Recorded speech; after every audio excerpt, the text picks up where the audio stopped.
आज की इस क्लास में सभी भक्तों का स्वागत है। अभी हम कीर्तन से स्टार्ट करेंगे।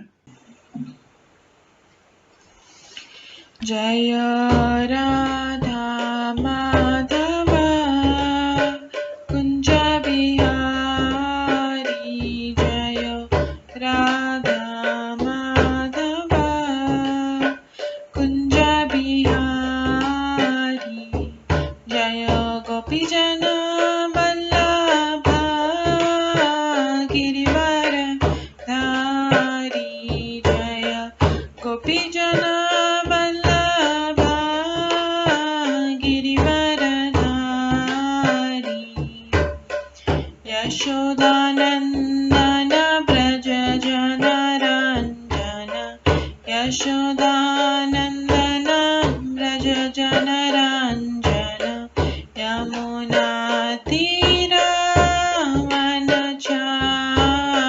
यमुना तीरावनचारी, जय राधा माधव कुंज बिहारी, जय राधा माधव कुंज बिहारी, हरे कृष्णा कृष्णा कृष्णा हरे हरे, हरे राम राम राम हरे हरे, हरे कृष्णा कृष्णा कृष्णा हरे हरे, हरे राम राम राम हरे हरे, हरे कृष्णा कृष्णा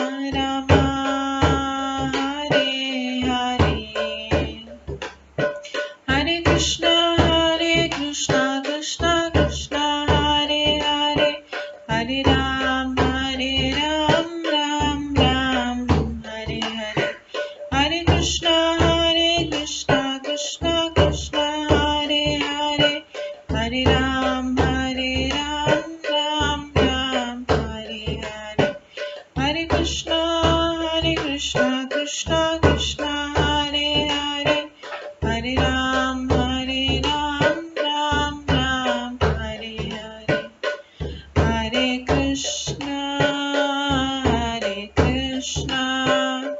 कृष्णा कृष्णा हरे हरे, हरे राम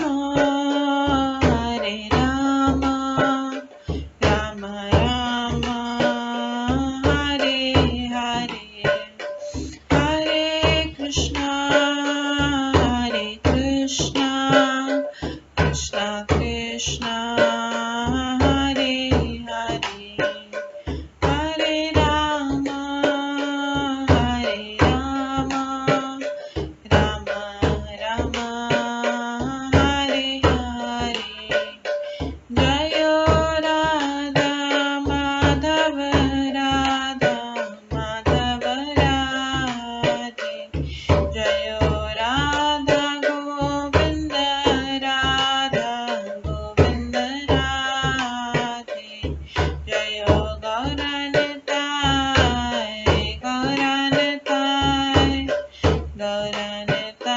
जय गौरनताय, जय जय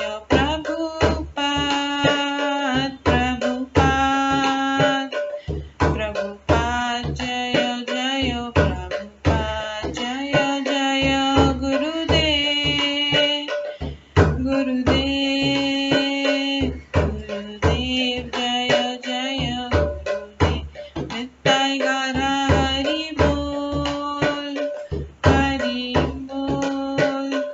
हरि बोल नित्य गौर हरि बोल, गौर प्रेमानंदे हरि हरि बोल। हरे कृष्णा। आज की इस क्लास में सभी भक्तों का स्वागत है। अभी मंगलाचरण से स्टार्ट करेंगे। ॐ अज्ञानतिमिरन्धस्य ज्ञानाञ्जनशलाकया चक्षुरुन्मिलितं येन तस्मै श्रीगुरुवे नमः। श्रीचैतन्यमनोभीष्टं स्थापितं येन भूतले स्वयं रूप कदा मह्यं ददाति स्वपदान्तिकम्। वन्देऽहं श्रीगुरो श्रीयुतपदकमलं श्रीगुरुं वैष्णवांश्च श्रीरूपं साग्रजातं सहगण रघुनाथान्वितं तं सजीवं साद्वैतं सावधूतं परिजनसहितं कृष्णचैतन्यदेवं श्रीराधाकृष्णपादान् सहगण ललिता श्रीविशाखान्वितांश्च नमो विष्णुपदाय कृष्णपृष्ठाय भूतले श्रीमते भक्तिवेदान्त स्वामिन्निति नामिने। नमस्ते सरस्वती देवे गौरवाणी प्रचारिणे निर्विशेष शून्यवादी पाश्चात्यदेशतारिणे वाञ्छाकल्पतरुभ्यश्च कृपा सिन्धुभ्येव च पतितानां पावनेभ्यो वैष्णवेभ्यो नमो नमः। जय श्री कृष्ण चैतन्य प्रभु नित्यानंद श्री अद्वैत गदाधर शिवासादि गौर भक्तवृंद। हरे कृष्णा कृष्णा कृष्णा हरे हरे, हरे राम राम राम हरे हरे। ओम नमो भगवते वासुदेवाय। ओम नमो भगवते वासुदेवाय। ओम नमो भगवते वासुदेवाय। नारायणं नमस्कृत्य नरं चैव नरोत्तमं देवीं सरस्वतीं व्यासं ततो जयमुदीरये। नष्टप्रायेषु भद्रेषु नित्यं भागवत सेवया भगवते उत्तम श्लोके भक्तिर्भवति नैष्ठिकी। कृष्णाय वासुदेवाय देवकी नंदनाय च नन्दगोपकुमाराय गोविन्दाय नमो नमः। सर्ववेदान्तसारमे श्रीभागवतम् इष्यते तद्रसामृतात् नान्यत्र स्याद्रति क्वचित्। आराध्यो भगवान् ब्रजेश तनयस्तनधाम वृन्दावन रम्या काचिदुपासना ब्रजवधूवर्गेण या कल्पिता। श्रीमद्भागवतं प्रमाणम् अमलं प्रेमकुमार्थमः श्रीचैतन्य महाप्रभुमतम् इदं तत्रादरो न परम्। मूकं करोति वाचालं पङ्गुलङ्घयते गिरिं यत्कृपातमहं वन्दे परमानन्दमाधवम्। हरे कृष्णा।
हरे कृष्णा। आज की इस क्लास में सभी भक्तों का स्वागत है। कल हम श्रवण कर रहे थे श्रीमद् भागवतम के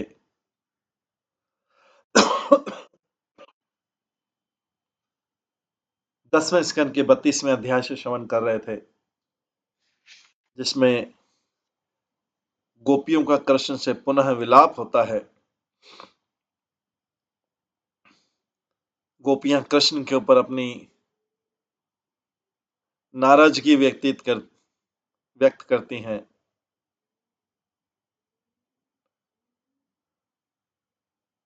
लेकिन कृष्ण जो है उनसे क्षमा मांगते हैं।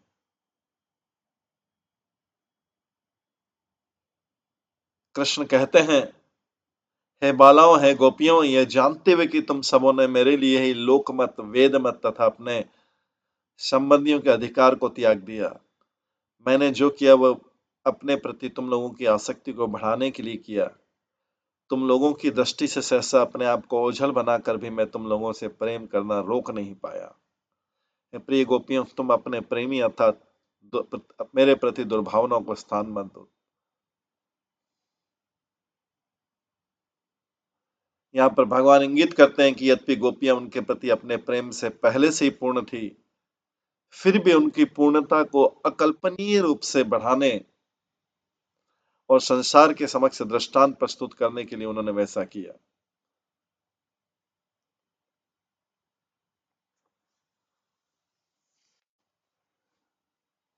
श्री कृष्ण इस कथन को सुनकर ब्रज देवी अपने अपने मन में विचार करने लगी कि परमेश्वर होने के कारण श्री कृष्ण समस्त गुणों से परिपूर्ण होकर भी दोष के गंध मात्र से भी रहित हैं। काफी हमारे प्रेम रस विज्ञ होने पर भी हम लोगों के प्रेमवती महान होने का उत्कर्ष और अपने प्रेम का अपकर्ष सूचित कर रहे हैं। भगवान गोपियों से कहते, आपका प्रेम इतना महान है, मेरा प्रेम उतना नहीं है।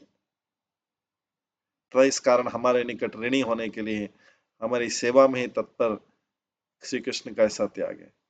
अतः अपनी पराजय स्थापन के इच्छुक श्री कृष्ण को पराजित कर विजय प्राप्त करने की इच्छा रखने वाली हम लोग अधन्य हैं। श्री कृष्ण जिस प्रकार से हमारे प्रेम का उत्कर्ष स्थापन करने के इच्छुक हैं, हम लोग वैसी नहीं हो सकते, अर्थात हम उस प्रकार से उनके प्रेम के उत्कर्ष को स्थापित करने में असमर्थ हुई हैं। फलस्वरूप श्री कृष्ण के प्रेम के निकट वस्तुतः हम पराजित ही हुए।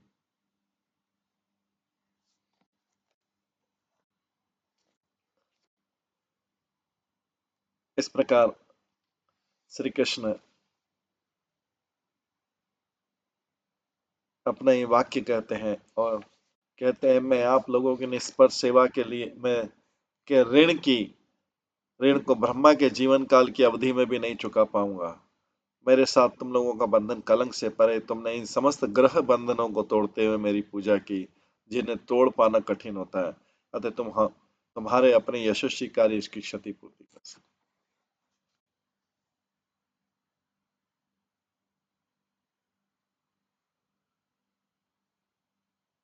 ये कृष्ण जो है इस प्रकार गोपियों से क्षमा मांगते हुए अब रास नृत्य को पुनः शुरू करते हैं।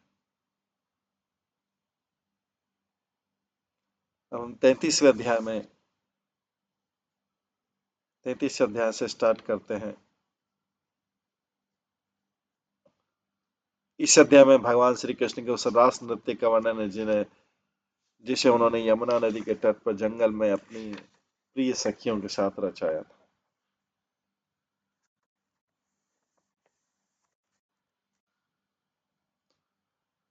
भगवान श्री कृष्ण दिव्य रसों के ज्ञान में सर्वाधिक प्रवीण है और गोपियां जो कि उनसे स्नेह की रज्जु से बंधी हुई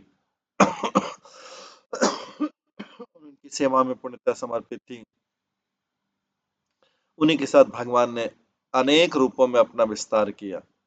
रास नृत्य का आनंद लेने के उत्साह में गोपियां मदोन्मत्त उठी और गीत नृत्य तथा प्रेमपूर्ण इशारों के द्वारा कृष्ण की इंद्रियों को तुष्ट करने लगी और उनकी मधुर वाणी से सारी दिशाएं भर गई। भगवान कृष्ण द्वारा अनेक रूप धारण करने पर भी प्रत्येक गोपी यही सोच रही थी कि कृष्ण अकेले उसके बगल में खड़े हैं। गोपियां निरंतर गाती और नाचती हुई धीरे धीरे थकने लगी और हर एक ने अपने पास खड़े कृष्ण के कंधे पर अपनी बाह रखी। इस प्रकार से रास नृत्य शुरू हुआ।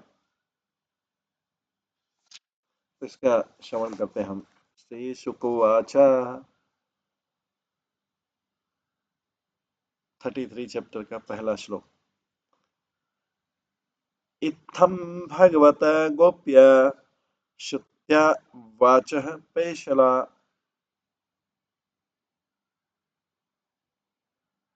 इत्थं भगवत गोप्य श्रुत्वा वाच सुपेशला। जहु विरहजं तापम तत अंग उपचित आशिषः।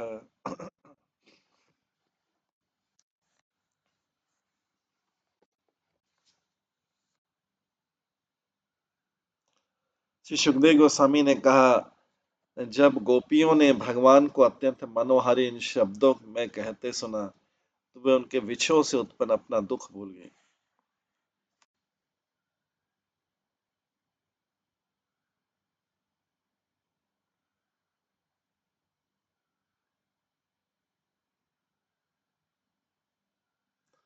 जब गोपियों ने भगवान को अत्यंत मनोहारी इन शब्दों में कहते सुना तो वे उनके विछोह से उत्पन्न अपना दुख भूल गई। उनके दिव्य अंगों को स्पर्श पाकर उन्हें लगा कि उनकी सारी इच्छाएं पूर्ण हो गई।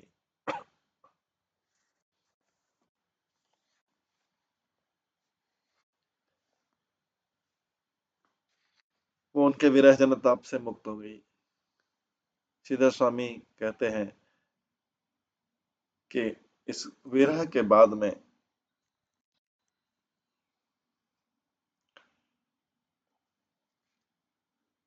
हरि ने गोपी मंडली के बीच में आकर जल विहार और वन खेली के द्वारा उन प्रेयसियों के साथ विलास किया। यही 33वें अध्याय में वर्णन किया गया है। जीव गोस्वामी कहते हैं,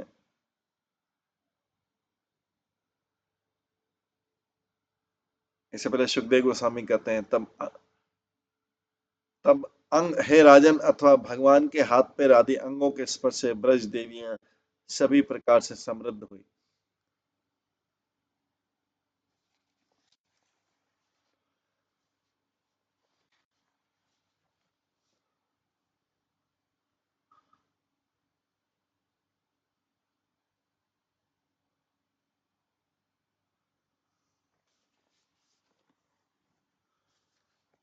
वैष्णव तोषणी में जीव गोस्वामी बताते हैं, जिस रास लीला में श्री लक्ष्मी देवी की अपेक्षा भी श्री ब्रज देवियों की महिमा उज्ज्वल रूप में प्रकाशित हुई, जगत में परम मनोहर व रासलीला अत्यधिक उत्कर्ष से विराजमान हो रही।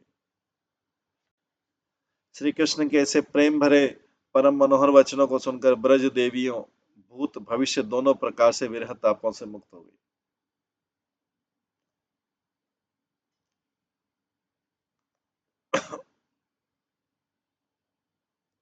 क्योंकि पहले श्री कृष्ण ने कहा था कि मैं विरह काल में भी तुम लोगों का परित्याग नहीं करता। इसे श्रवण करके तथा विशेषतः कृष्ण द्वारा मैं तुम लोगों के निकट चिर ऋणी हूं इत्यादि बोलने के बाद में गोपियों का भूतकाल का विरह ताप भी दूर हो गया तथा ये देववशतः पुनः विच्छेद भी होता है तो उस विरह में संपूर्ण रूप से परित्याग की आशंका का निवारण हो गया।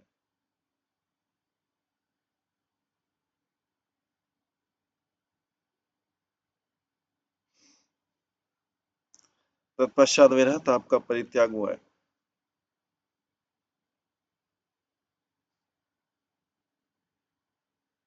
उसी समय इन गोपियों का विरह ताप भली भांति दूर हुआ, पहले भली भांति दूर नहीं हुआ था, क्योंकि पहले कृष्ण पुनः हम लोगों का परित्याग करेंगे आशंका थी। लेकिन जब कृष्ण ने ये कहा कि मैं तुम लोगों का ऋणी हूं, चिर ऋणी हूं, और मैं विरह काल में भी तुम लोगों का परित्याग नहीं किया था, मैं केवल अदृश्य हो गया था, ये आशंका निगुण भाव से उनके हृदय में थी और भी कह रहे थे, तदंगो पचित आशीष। ये वाक्य गोपी पद का विशेषण होने से आता है। श्री कृष्ण के आलिंगन और कर कमल ग्रहण आदि अंग स्पर्श के द्वारा सफल मनोरथ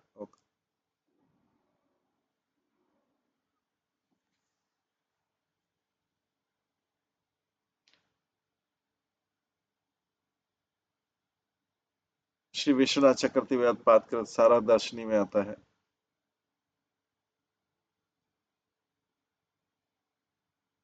इस 33 अध्याय में श्री कृष्ण का रास नृत्य विहार जल के लिए श्री परीक्षित का प्रश्न। श्री कृष्ण के प्रेम भरे अत्यंत मनोहर वचनों को सुनकर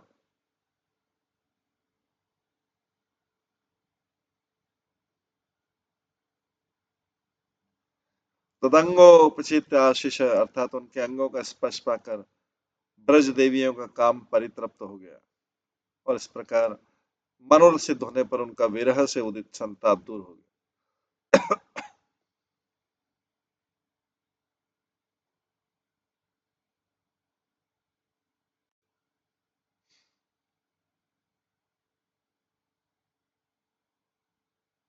अथवा भक्तोक्त विशेषण पद श्री कृष्ण में प्रयोग होने से अर्थ होगा भगवान श्री कृष्ण ने भी महाभावती ब्रज देवियों के अंग संग से उदित सुख से पूर्ण मनोरथ होकर गोपी प्रेम की ही महिमा की घोषणा की। पूर्व अध्याय के अंत में वर्णित होकर गोपियों और श्री कृष्ण के प्रश्नोत्तर समाप्त होने पर श्री कृष्ण के प्रति गोपियों का मान जो शांत हुआ। तत्पश्चात परस्पर आलिंगन चुंबन विलास प्रभाव हुआ, यही सूचित हुआ। दूसरे श्लोक में आता है तत्रार्भत गोविंद रास क्रीड़ा अनुव्रते स्त्री रत्ने अन्वित प्रीते अन्योन्य आबद्ध बाहुभी।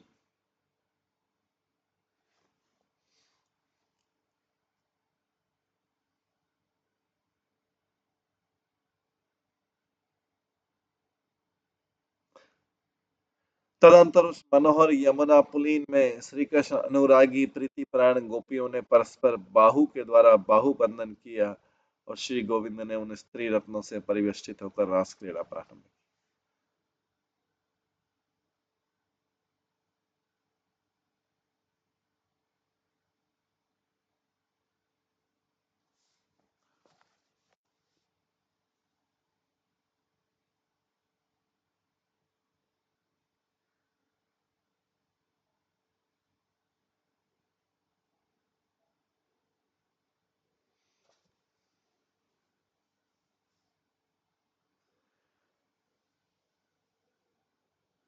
श्री स्वामी कहते हैं रास क्रीड़ा अनेक नर्तकियों से युक्त नृत्य विशेष जिसमें हो वो क्रीड़ा ब्रज सुंदरियां परस्पर बाहुपाश में आबद्ध होकर खड़ी हो गई और इस प्रकार उन्होंने श्री कृष्ण के साथ रास क्रीड़ा प्रारंभ की।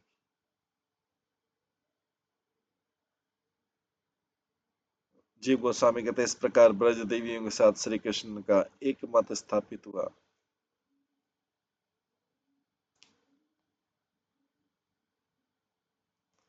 परम अभिलषित ब्रज सुंदरियों को प्राप्त कर पूर्व में कृष्ण जिसे करने की इच्छा की थी उसी महोत्सव रूप रास क्रीड़ा को वो करने में तत्पर हुए। श्री गोविंद श्री कृष्ण नित्य ही गोकुल के श्रेष्ठ इंद्र स्वामी हैं। इस पर भी अपने असीम ऐश्वर्य सौंदर्य माधुर्य विशेष को प्रकट कर उन्होंने परम पुरुषोत्तम के भाव का आश्रय लिया। स्त्री रत्न रत्न पद से समस्त स्त्रियों में इन ब्रज सुंदरियों की श्रेष्ठता कथित हुई तथा रत्न शब्द से स्वजाति में श्रेष्ठार्थ भी होता है। अतः इसके द्वारा रास क्रीड़ा की परम सामग्री प्रदर्शित हुई। अतः प्रीति भावमयी प्रेम से विवश होकर इसलिए अनुव्रत एकमात्र कृष्ण के अधीन होकर इसलिए परस्पर बाहुपाश में आबद्ध होकर रास नृत्य आरंभ किए।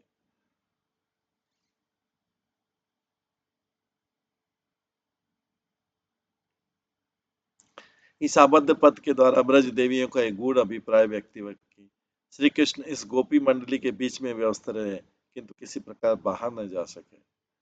यहाँ बाहु शब्द से कर को जानना होगा। अन्य गोपियों का परस्पर बाहु बंध गोपियों की बाहों के साथ श्री कृष्ण की बाहु का बंधन नहीं।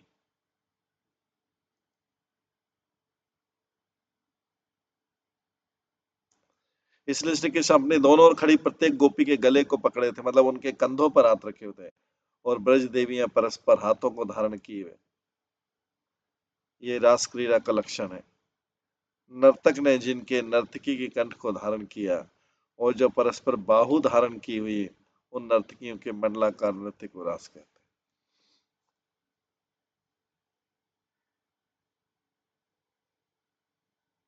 विश्वनाथ चक्रवर्ती ठाकुर कहते हैं, नृत्य, गीत, चुंबन, आलिंगन आदि रस समूह ही रास है। अर्थात जिस क्रिया में रस समूह प्रचुरता से वर्तमान रहता है उसी का नाम रास क्रीड़ा है।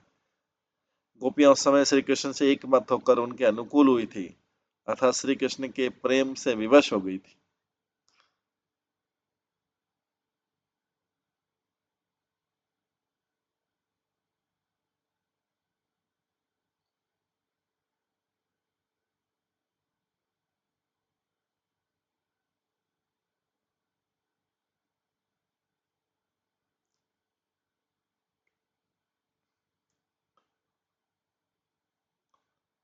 अगले श्लोक में आता है, तीसरे श्लोक में, रासोत्सव संप्रवृत्तो गोपी मंडल मंडित योगेश्वरेण कृष्णेन तासां मध्ये द्वयोदरयो प्रविष्टेन गृहीतानां कंठे सन्निकटं स्त्रियः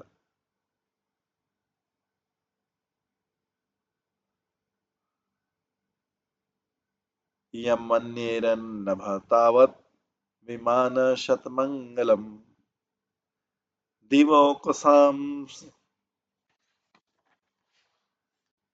सदाराणाम् औत्सुक्य उत्सुता औत्सुक्य अफत आत्मनाम। जब रास नृत्य आरंभ हुआ, उल्लासपूर्ण रास नृत्य आरंभ हुआ, जिसमें गोपियां एक गोलाकार घेरे में सद गई, भगवान कृष्ण ने अपना विस्तार किया और गोपियों के प्रत्येक जोड़े के बीच बीच प्रविष्ट हो गए। जो ही योगेश्वर ने अपनी भुजाओं को उनके गलों के चारों ओर रखा था, तो प्रत्येक युवती ने सोचा कि केवल उसके पास खड़े। इस रास नृत्य को देखने के लिए देवता तथा उनकी पत्नियां उत्सुकता से गदगद हुए जा रहे थे। शीघ्र ही आकाश में उनके सैकड़ों विमानों की भीड़ लगी।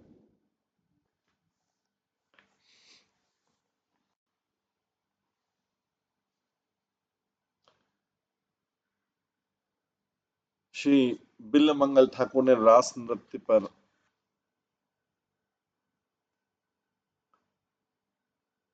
निम्नलिखित श्लोक ला, अंगनामंगनामंतरमाधवो माधवम माधवम चांतरेण अंगना इत्थमा कल्पिते मंडले मध्यग संजगो वेणुना देवकी नंदन।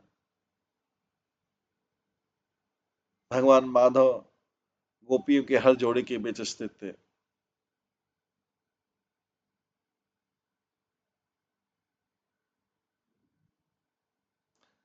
उसको अंगनाम अंगनाम अंतरा माधवो माधवम माधवम चांतरेण अंगना इत्थमा कल्पिते मंडले मध्यग संजगो वेणुना देवकी नंदन।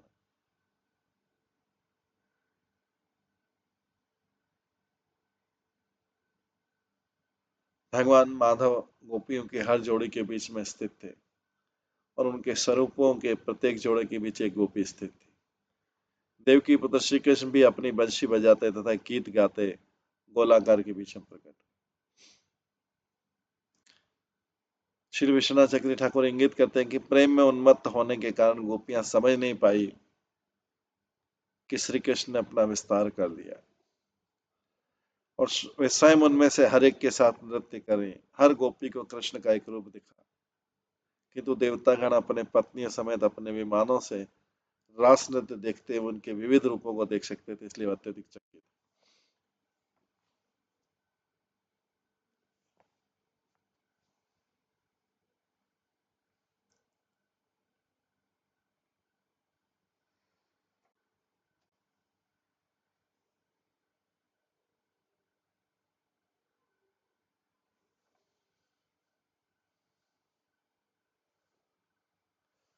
संपूर्ण योगों के स्वामी भगवान श्री कृष्ण दो दो गोपियों के बीच में प्रकट हुए और उनके गले में अपनी बाहों डालकर कर दी। इस प्रकार एक गोपी और एक कृष्ण, इस क्रम के कारण सभी गोपियां ऐसा अनुभव कर रही थी कि मेरे प्रीतम मेरे ही पास में स्थित है।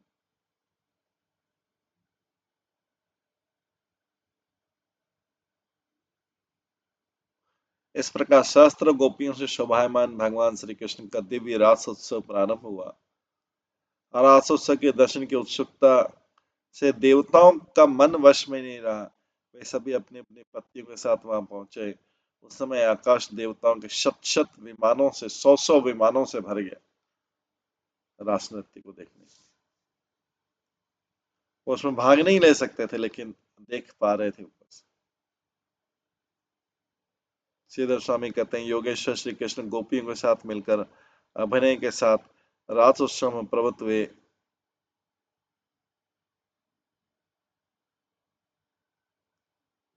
यही 1.5 श्लोक और 4 अक्षरों से अधिक में वर्णन किया गया है। इस पर गोपी मंडल में मंडित श्री कृष्ण का रासोत्सव भली भांति आरंभ हुआ। श्री कृष्ण ने दो दो गोपियों के बीच में प्रविष्ट होकर उनके गले को धारण किया।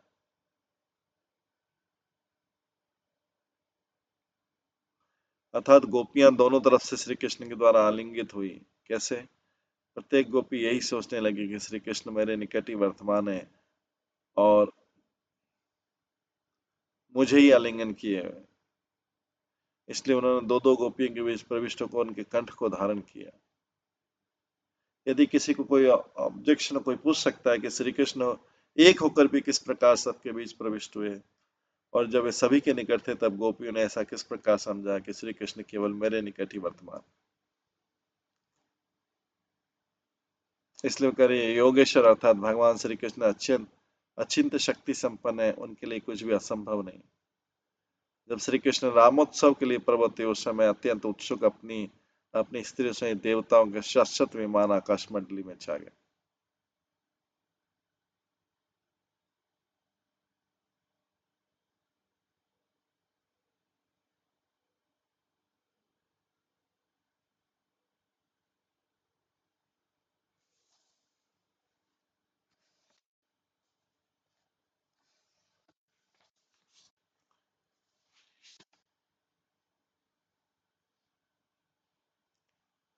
जी गोस्वामी कहते हैं, रास परम रस कंदमय है। यही रास शब्द का योगितार्थ। वही रासोत्सव अर्थात क्रीड़ा विशेष रूप सुखमय पर्व इस अर्थ में, इस अर्थ में रासोत्सव है। अतः पूर्व लिखित वचन के अनुसार मंडली बंधन से नृत्य यदि परम रस कदममय होता तो उसे रास कहते हैं। कदम शब्द का अर्थ है समूह। इस प्रकार नृत्य में यदि परम रस समूह उच्छलित होता, तब क्रीड़ा विशेष के रूप में सुखमय पर्व होने के कारण वह रास कहलाता। यह परम रस समूह ही रास क्रीड़ा की प्राण वस्तु है, और उसके न रहने पर केवल मंडली बंधन से नृत्य विलास को रास नहीं कहा जा सकता। अतः परम रस समूह ऐसा उत्सव श्री कृष्ण के बिना किसी अन्य कारण से भी संभव नहीं हो सकता।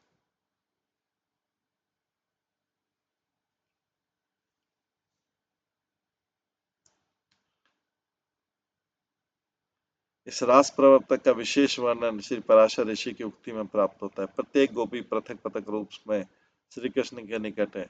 इस प्रकार एक स्थान में अवस्थित गोपियों के द्वारा रास मंडली की रचित हुई है। भगवान कृष्ण ने अपने हाथों के स्पर्श से निमिलित नयनों वाली अर्थात नेत्रों को बंद रखने वाली गोपियों में से प्रत्येक के हाथों को पकड़कर रास मंडल की रचना की। अनंतर चंचल कंगनों की झंकार के साथ शरतकालीन काव्य कथा का आश्रय कर गीत से मुखरित होकर रास क्रीड़ा आरंभ की। उन्होंने रासलीला कैसे आरंभ? गीत से प्रारंभ की। श्री कृष्ण दो दो गोपियों के बीच में थे। आसपास गोपियां थी, बीच में कृष्ण।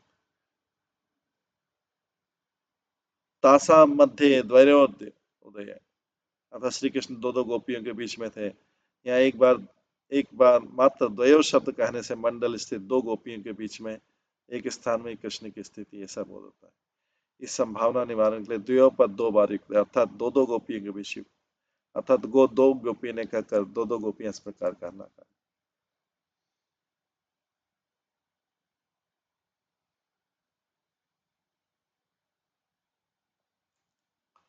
इस प्रकार गोपियों के दोनों ओर श्री कृष्ण की स्थिति होने के कारण वे दोनों भुजाओं के द्वारा गोपियों के कंठ को ग्रहण करते।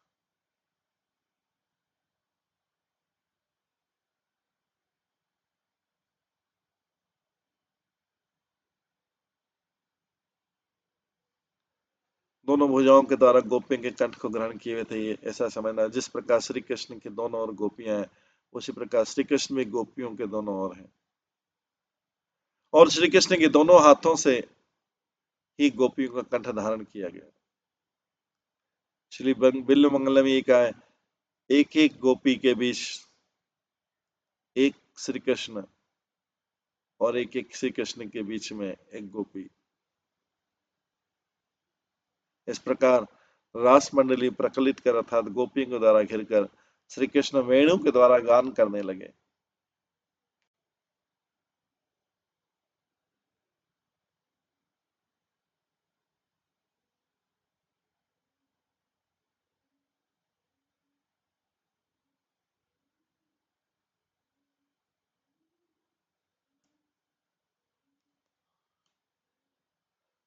स्वनिकटम मन्ये रहना, प्रत्येक गोपी ही मन ही मन सोच रही थी कि श्री कृष्ण मेरे समीप है और मुझे ही आलिंगन कर रहे हैं। केवल मन ही मन नहीं, वे प्रत्येक ही श्री कृष्ण को अपने निकट प्रत्यक्ष रूप से देख रही थी। यहाँ यह विचारनी कि परस्पर को सुख देने के लिए ही श्री कृष्ण ने ये रास क्रीड़ा प्रारंभ की।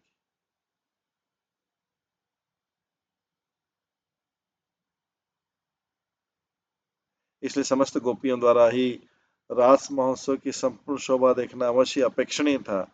इसलिए प्रत्येक गोपी के निकट श्री कृष्ण की अवस्थान प्रतीति भी युक्ति संगत अर्थात उपयुक्त। इसलिए प्रत्येक गोपी ऐसा ही समझने लगी, श्री कृष्ण किसी अपूर्व नाट्य विद्या के कौशल से बहुत स्थानों में विराजमान हो रहे हैं, किंतु मैंने ही उनका साक्षात आलिंगन किया। भगवान बोल, गोपियां कह रही, अन्यथा श्री सुखदेव द्वारा मन्य रेन अर्थात श्री कृष्ण मेरे ही निकट ऐसा समझने लगी, न कर पश्चिन अर्थात अपने अपने निकट श्री कृष्ण को देखने लगी, ऐसा कहा जाता है। और भी श्री कृष्ण मेरे निकट ही ऐसा समझकर गोपियां आनंद से ऐसे अभिभूत हो गई कि अतुलनीय आनंदग्रस्त बुद्धि के कारण यह भी समझ न सकी कि श्री कृष्ण उनके दोनों ओर विराजमान है, अर्थात इतना भी पृथक रूप में निर्देश नहीं कर सकी। इसलिए पहले यहाँ आनंद मोही गोपियों की ऐसी अवस्था का मूल कारण समझना होगा। एक ही श्री कृष्ण ने बहुत होकर किस प्रकार वैसे अद्भुत रूप से दो दो गोपियों के बीच प्रवेश आदि किया, इसका समाधान करते हुए कह रहे हैं, श्री कृष्ण योगेश्वर हैं, योग माया श्री कृष्ण की अचिंत्य और अद्भुत को शक्ति विशेष है, तथा श्री कृष्ण उस शक्ति विशेष के ईश्वर है।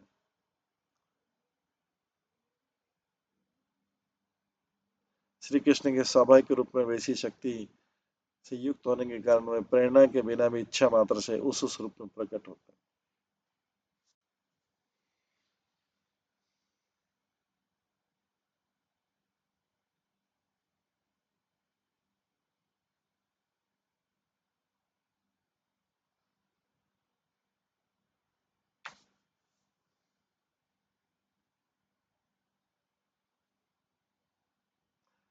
जब श्री कृष्ण रासोत्सव में तत्पर हुए तब आकाश निवासी देवता लोग विमानों में चढ़कर आकाश मंडल में छा गए।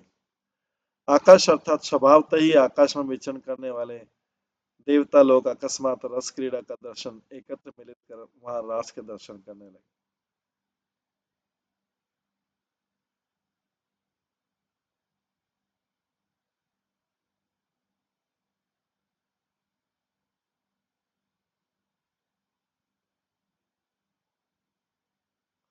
यहाँ प्रश्न हो सकता है कि उस समय देवताओं के विमानों से चंद्रमंडल की भी आच्छादित होने पर क्या राजस्थली में अंधकार हो गया था? उसके उत्तर में करें, देवता के विमान जिस दिशा में चंद्र उदित हुए थे उस दिशा को छोड़कर अर्थात चंद्र के ऊपरी आकाश में छा रहे थे, इसलिए उनके विमानों से चंद्रमंडल आवृत नहीं हुआ।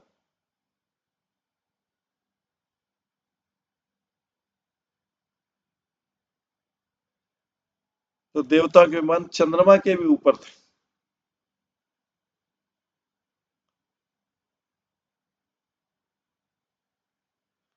ये समझना, इसलिए उनके विमानों से चंद्रमंडल आवृत नहीं हुआ। ब्रह्मा रुद्र आदि देवतागण अत्यंत उत्कंठित चित्त से उस रास क्रीड़ा को देखने के लिए आए थे। इस वचन से जाना जाता है कि स्वर्ग आदि किसी भी स्थान में ऐसा उत्सव नहीं होता, इसलिए देवताओं में उत्कंठा हुई।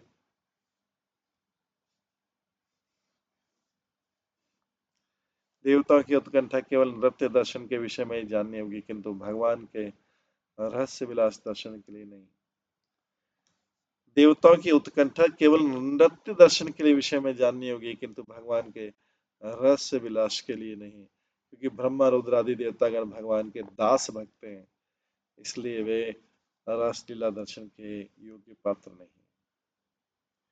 केवल नृत्य लीला दर्शन में उनका अधिकार है। उन्हें समझना होगा कि योग माया ने देवताओं की दृष्टि को आच्छादित करके भगवान के रहस्य विलास को देवताओं की दृष्टि के गोचर होने नहीं दिया। देवताओं ने नृत्य मात्र ही देखा, ऐसा समझना।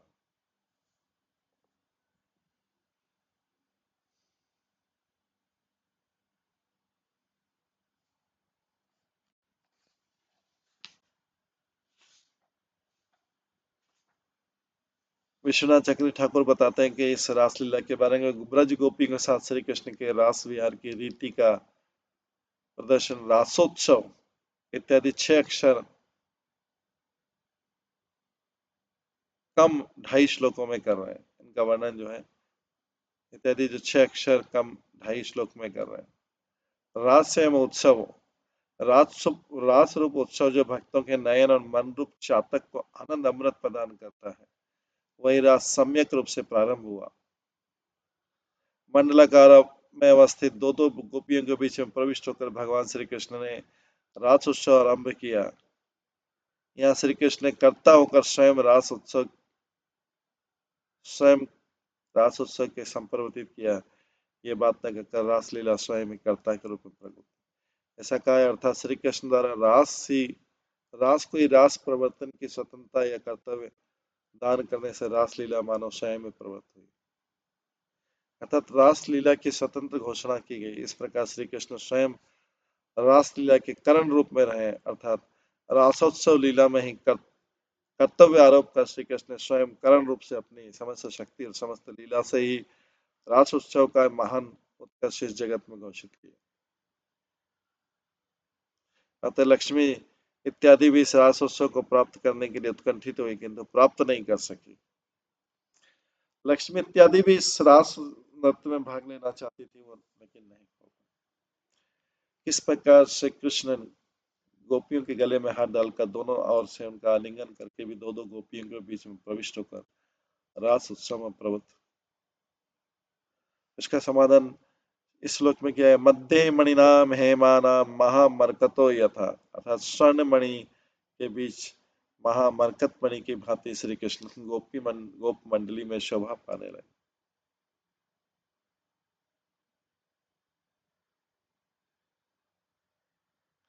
गोपी मंडल के भीतर कर्णिका के रूप मध्य स्थल में विराजमान रहते हुए श्री कृष्ण ने ऐसी क्षिप्र गति को प्रकाश किया, जिससे वे एक ही समय में मंडली के बीच बीच में और दो गोपियों के मध्य भाग में प्रविष्ट होकर नृत्य विलास करने लगे।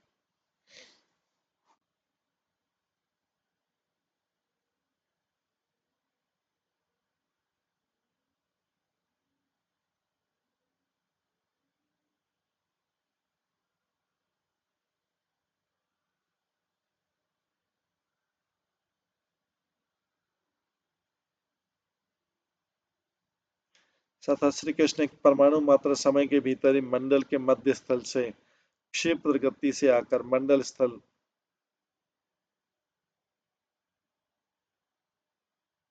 करोड़ों गोपियों को नृत्य सहित आलिंगन करते हुए पुनः मध्य स्थल में उपस्थित होने लगे।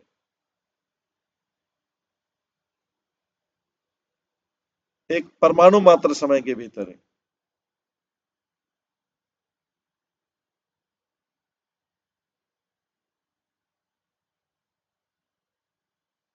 मंडल के मध्य स्थल से क्षिप्र गति से आकर मंडल में स्थित करोड़ों गोपियों को नृत्य सहित आलिंगन करते हुए पुनः मध्य स्थल में उपस्थित होने लगे।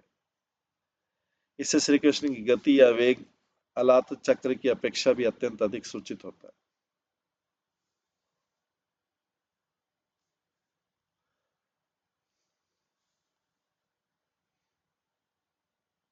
क्योंकि उस समय समस्त गोपियों ने श्री कृष्ण को एक ही समय में मंडली के बीच में और मंडल स्थ प्रत्येक गोपी के बीच में दर्शन किया। इसी को महानुभाव बिल्वमंगल ठाकुर ने लिखा, एक एक ब्रजांगना के बीच में माधव और एक एक माधव के बीच में ब्रजांगना, इस प्रकार परिकल्पित रास मंडली के बीच में देवकी नंदन श्री कृष्ण वेणु द्वारा गान करने लगे।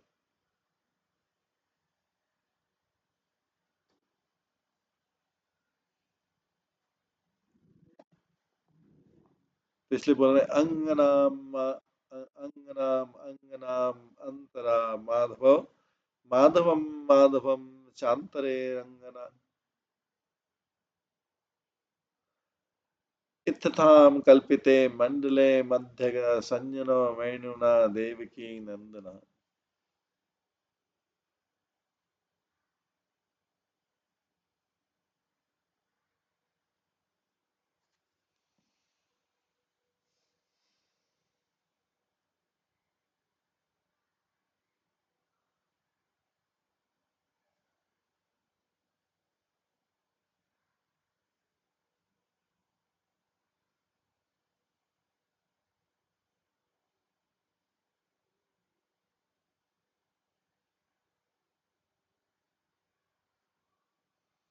समस्त गोपियां श्री कृष्ण के आलिंगन की इच्छा पोषण करती है। श्री कृष्ण की भी युगपत उनके साथ वैसे आलिंगन की उत्सुकता को जानकर योग माया ने जितनी गोपियां थी उतनी संख्या में श्री कृष्ण की प्रकाश मूर्ति प्रकट कर इस क्रिया का समाधान किया।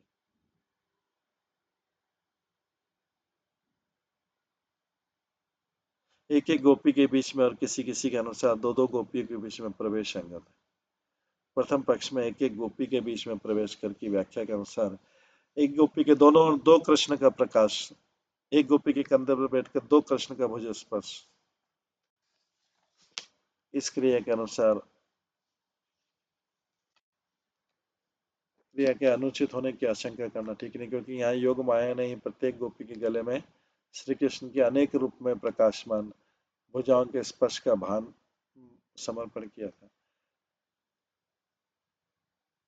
अब दो दो गोपियों के बीच में प्रवेश इस पक्ष की व्याख्यान करने में कोई असामंजस्य नहीं है, क्योंकि समस्त ब्रज स्त्रियां अपने को ही श्री कृष्ण के निकट समझने लगी। अतः श्री कृष्ण दो दो गोपियों के बीच में इस प्रकार से अवस्थित हुए कि प्रत्येक गोपी सोचने लगी कि मैं ही श्री कृष्ण के द्वारा आलिंगित हो रही और श्री कृष्ण मेरे निकट।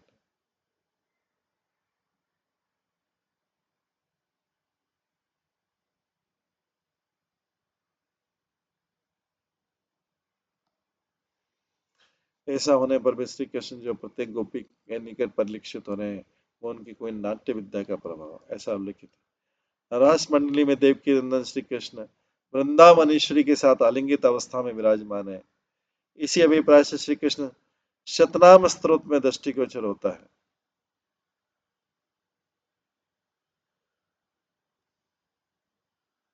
श्री राधा ही सर्वश्रेष्ठ गोपी है, इसलिए वे रास क्रीड़ा की आदि कारण है।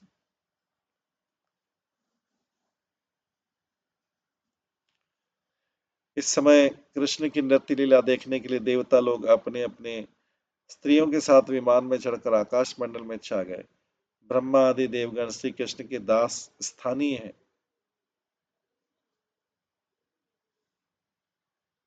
उनकी उत्कंठा केवल श्री कृष्ण के नृत्य दर्शन के विषय में ही समझनी होगी। श्री कृष्ण रास के रहस्य विलास में उनकी उत्कंठा नहीं है, क्योंकि दास भक्तगण रहस्य लीला दर्शन के योग्य पात्र नहीं है, परंतु तो देव स्त्रियों में विलास दर्शन की योग्यता, इसलिए उन्होंने विलास और नृत्य दोनों देखा।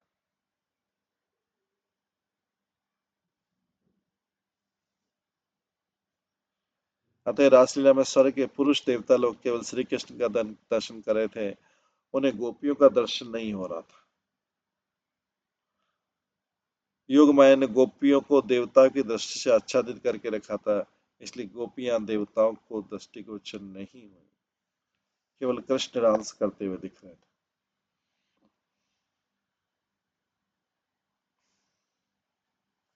इसके बाद चौथे श्लोक में वर्णन किया जाता है।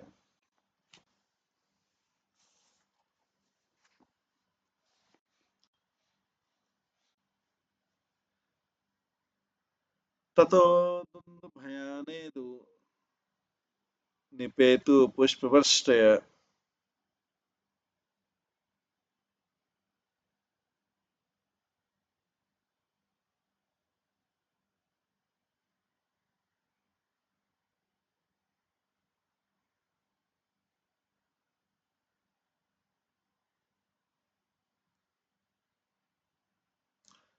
ततोदुन्भयनेतु निपेतु पुष्पवृष्टय जगो गन्धर्वपतयः सस्त्रिका तत यश अमलम।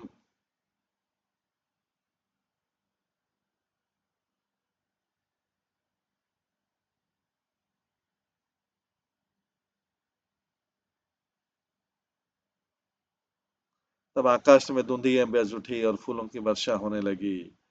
मुख्य गंधर्वों ने अपनी पत्नी के साथ भगवान कृष्ण के निर्मल यश का गान किया।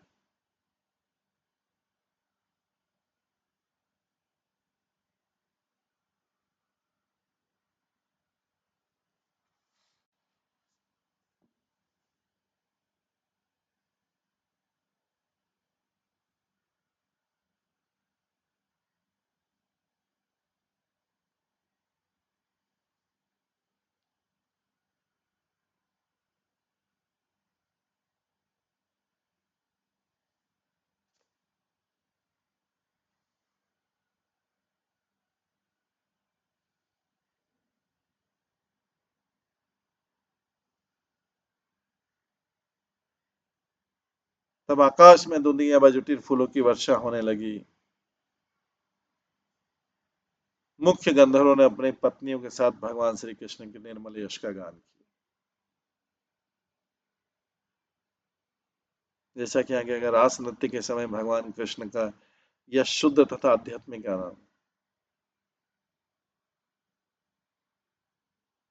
स्वर्ग के देवताओं ने जो ब्रह्मांड में स्वामित्व बनाए रखने के लिए उत्तरदायी हैं, रास नृत्य को प्रसन्नतापूर्वक परम धार्मिक नृत्य माना और रास नृत्य को प्रसन्नतापूर्वक परम धार्मिक नृत्य माना, जो भौतिक संसार में प्रेम कीड़ा के विकृत परावर्तित रूप से सर्वथा भिन्न।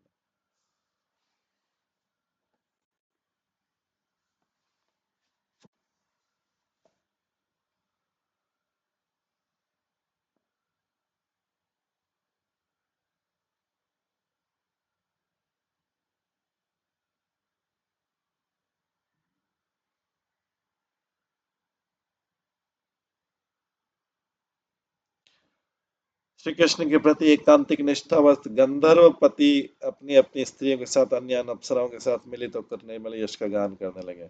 अमल अर्थात जिस यश के गान के प्रभाव से जीव के चित्त की मलिनता दूर हो जाए।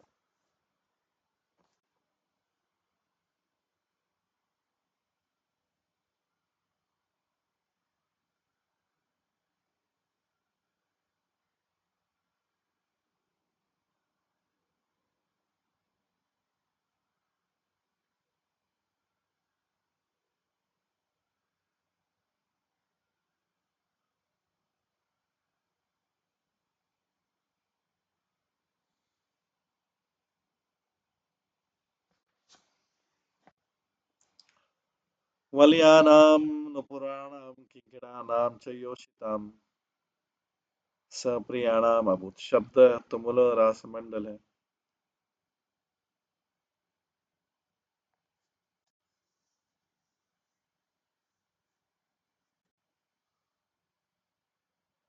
जब गोपियां रास नृत्य के मंडल में अपने प्रीतम कृष्ण के साथ नृत्य करने लगी तो उनके कंगनों, पायलों तथा करघनी के घुंघरुओं से तुमुल ध्वनि उठी।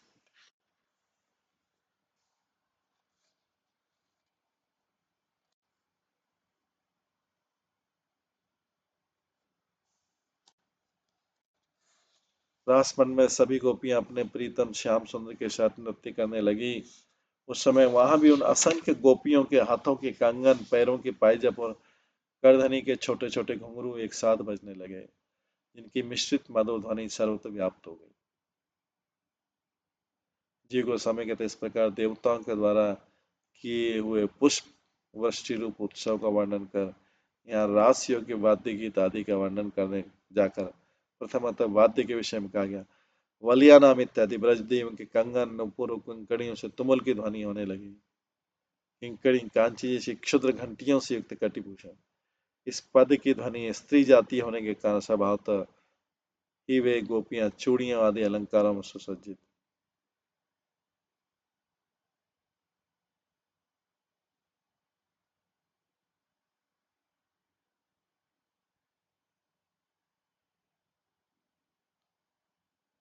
प्रीतम श्री कृष्ण के साथ इस पद का अभिप्राय कि ब्रज देवियों की प्रीति के लिए उतनी संख्या में ही प्रकाशमान श्री कृष्ण का भी वैसा वलय आदि का शब्द हुआ था। रास मंडले, रास के प्रयोजन के लिए जो मंडल है अथवा रास संबंधी जो मंडल।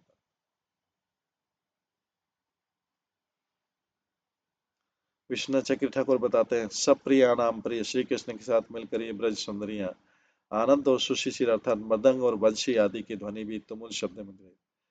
तो ये सब वाद्य यंत्र चकार के द्वारा उक्त होने के कारण अप्रधान है, इसलिए उन वाद्यों की ध्वनि द्वारा ब्रज सुंदरियों के कंगन, नुपुर और किंकिणियों की ध्वनि आच्छादित नहीं हुई।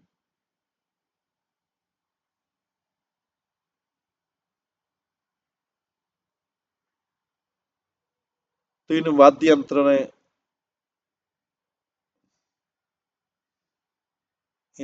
यंत्रों की ध्वनि द्वारा ब्रज सुंदरियों के जो कंगन, नुपुर और किंकिणियों की ध्वनि आच्छादित नहीं, वो ढकी नहीं।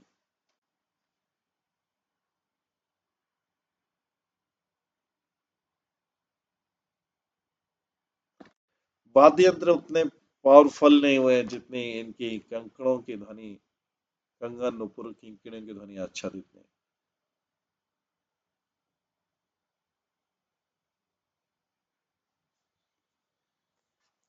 छठे श्लोक में आता है, तत्रातिशुश्वेताभि भगवान देवकी सुतः मध्ये मणिनाम हेमानाम महामरकत यथा। नृत्य करती गोपियों के बीच भगवान कृष्ण अत्यंत शोभायमान प्रतीत हो रहे थे।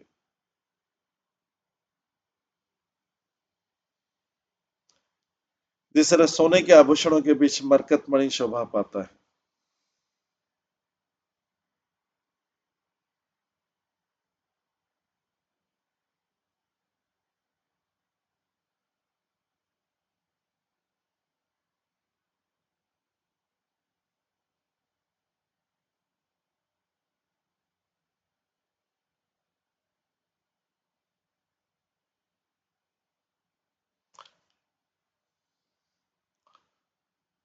श्री भक्ति सिद्धांत ठाकुर कहते हैं, देवकी नाम वसुदेव की पत्नी के अलावा माता यशोदा का भी नाम है।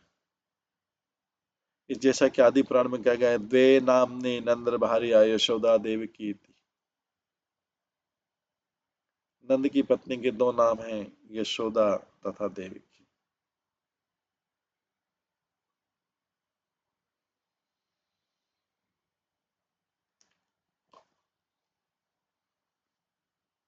इसलिए कहा गया है, छठे श्लोक में कहा गया है, महामरकत इंद्रनील मणि जैसे स्वर्ण की मणियों के बीच बीच शोभित हो रही थी। इस प्रकार स्वर्ण वर्ण वाली गोपियों से परिवेष्टित होकर श्री कृष्ण अत्यंत शोभित होने लगे। प्रत्येक गोपी मन ही मन ऐसा समझने लगी कि श्री कृष्ण केवल उनके निकट हैं, उनके द्वारा ही आलिंगित है। इसी अभिप्राय से मध्य मध्य इस प्रकार मध्य पद की पुनरावृत्ति न कर एकमात्र मध्य पद का प्रयोग किया गया।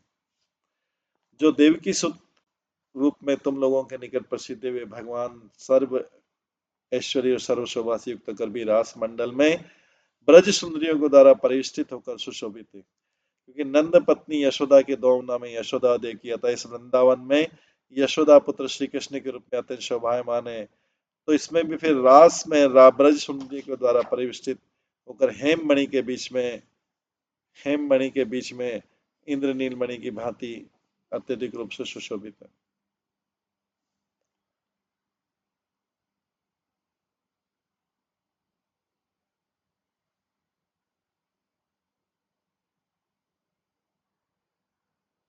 वे राधा रानी को संग में लेकर वेणु वादन पर भ्रमण करते करते समग्र रास मंडल की अत्यंत शोभा का संपादन करने लगे।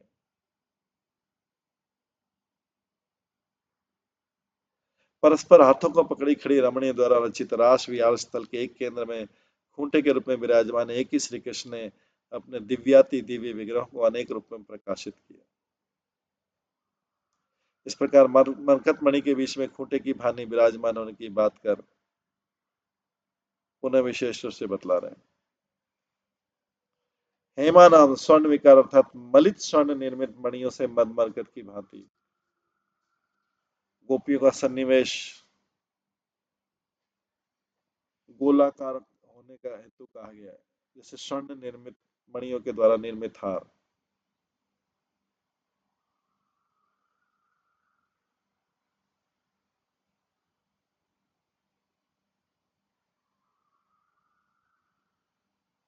महान मानकर शब्द से इंद्रनील मणि का बोध होता है।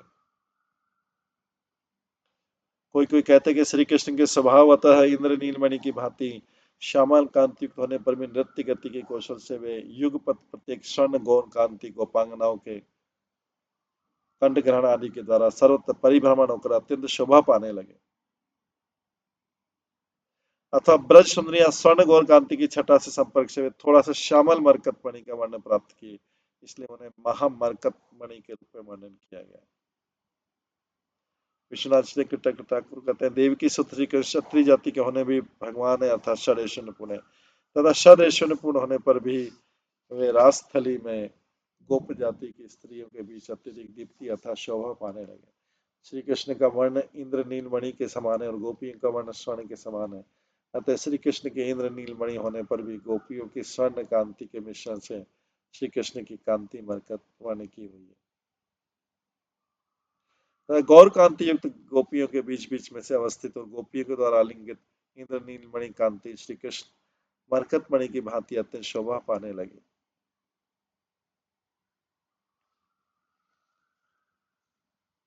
इस प्रकार ये रासलीला का वर्णन सारे आचार्य द्वारा किया जाए कि कैसे रासलीला चल रही है। इस रासलीला का वर्णन हम आगे भी कंटिन्यू करेंगे, कल की क्लास में भी चलता रहेगा। आज की क्लास में यहीं पे विराम देते हैं। सभी भक्तों का बहुत बहुत धन्यवाद। सब भक्तों के लिए एक बार हरे कृष्ण महामंत्र का जप करते हैं। हरे कृष्णा कृष्णा कृष्णा हरे हरे, हरे राम राम राम हरे। श्री भागवतम पुराण की जय। श्रील प्रभुपाद की जय। सभी भक्तगणों की जय। हरे कृष्णा कृष्णा कृष्णा हरे हरे, हरे राम राम।